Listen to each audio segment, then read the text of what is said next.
আমাদের যে ধান চাষ করেছিলাম বোরো চাষ, সে আমাদের হাতি এসে 80টা মতন হাতি এসে আমাদের প্রচুর ধান নষ্ট করেছে আর কি।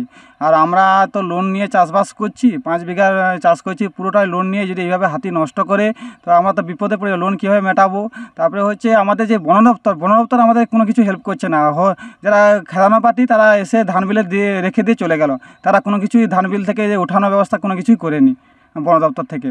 আর বন দপ্তর থেকে আমরা কোনো বছরে টাকাও পাইনি, কোনো কিছু হেল্পও পাই না। এখনও কি হাতিগুলো রয়েছে? হ্যাঁ, অবশ্যই হাতিগুলো আছে আমাদের সামনের জঙ্গলে আর কি, 80টা মতন হাতি আছে। বন দপ্তরের কোনো উদ্যোগ নেই, ফর্ম ফিল আপ করলেও কোনো টাকা পয়সা পাওয়া যাচ্ছে না, কোনো কিছু নেই। এখানে 20 বিঘা মতন চাষের ক্ষতি হয়েছে।